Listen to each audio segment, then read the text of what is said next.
What's going on, y'all? Machiavelli Mills TV. Y'all hit the like button, hit the subscribe button. So, Future and Metro Boomin perform in Toronto, Canada, and they performed peacefully in front of a sold-out crowd despite Metro Boomin's beef with Drake, right?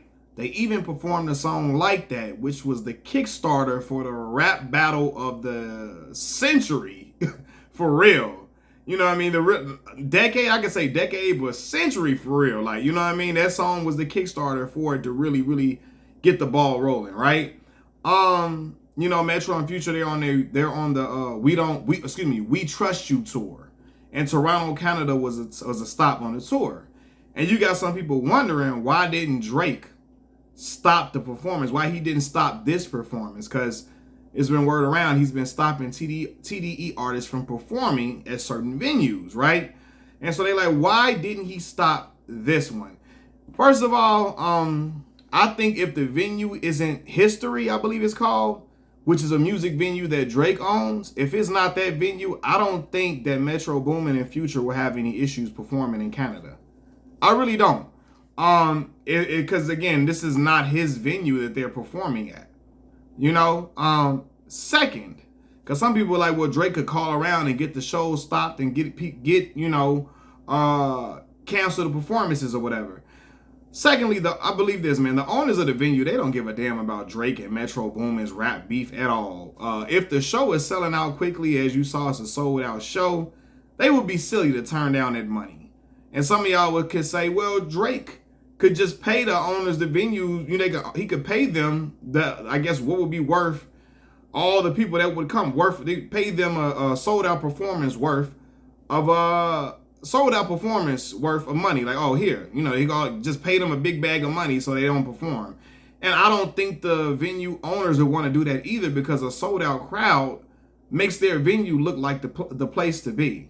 You know what I'm saying? If people taking all these different photos and videos at a sold out performance at their venue, and they see they got they see they got Metro Boomin, they got Future there, people gonna want to line up at their venue all the time. So they not gonna turn down that publicity. If Drake offered them some money, they wouldn't turn that down just because Drake offered them some money. Thirdly, I don't think Drake would ever stop Future's money at all. I don't think he would do that.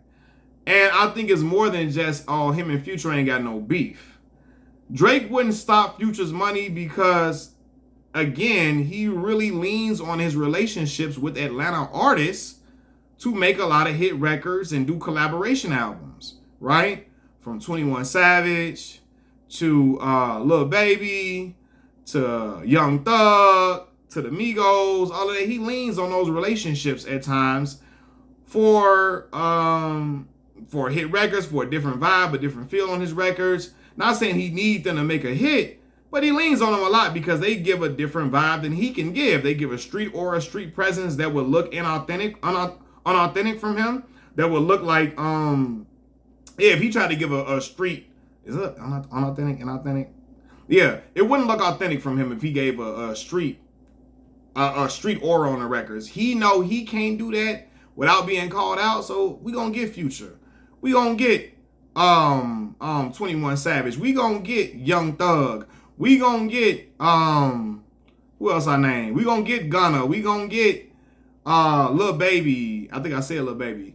You know what I mean? We gonna get all these different other artists from Atlanta to kind of sell, or Quavo and them to sell the street image and the bravado that he might want to have on records.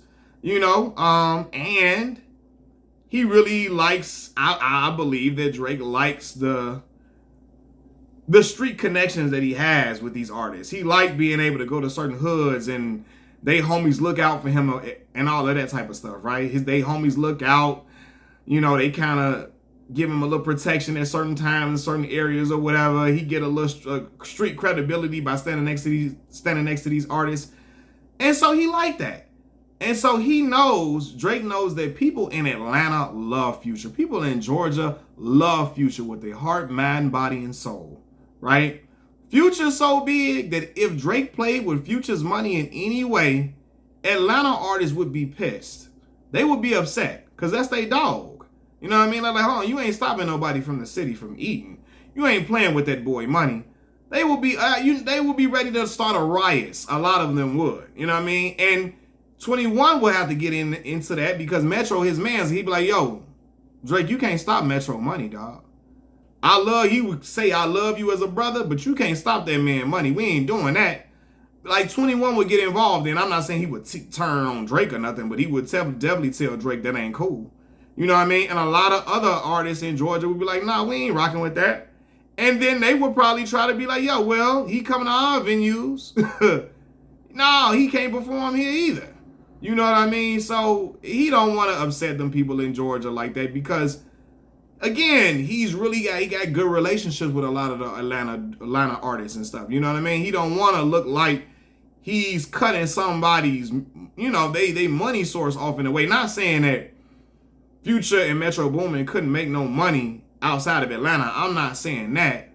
But I'm just saying, like, I'm not saying the Future and Metro Boomin couldn't make no money outside of Toronto, Canada.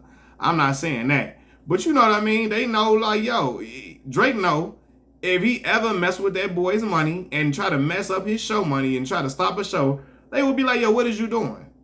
They would call him out on it and he would get a lot of backlash for it. Fourthly, I'm going to say this. Drake's own fans would be pissed at him if he canceled a show in Toronto, Canada that involved Future. Because they love Future as well. Drake's fans in Toronto want to see Future just as much as they want to see him. I can argue that 90%, that's a high number. I can argue that about 70% of Drake fans, 75% of Drake fans also really, really like Future's music. Also really enjoy, vibing out to his music. And they want to see him. And if Drake stopped them from being able to see Future, they would be pissed at him. Like, Drake, what are you doing? We can't, come on, man. We got to see Pluto. We got to see Pluto, man. We can't do that. We got to see that boy Pluto. We can't be, no, man. You can't be messing up this whole flow we got right here. And so, yeah, I believe those are all the reasons why Drake didn't have no hand in trying to stop this show. One, he didn't really have a hand in it for real because they weren't performing at his venue, so he couldn't stop it. Two, even if he wanted to call around and get it stopped, them owners of them venues wouldn't allow that to happen. Three, he knows that if he stopped Pluto's money, if he stopped Future's money in any way possible, that he would get a lot of backlash from Atlanta artists, from the city of Atlanta, places in Georgia. They would be looking at him fraudulent.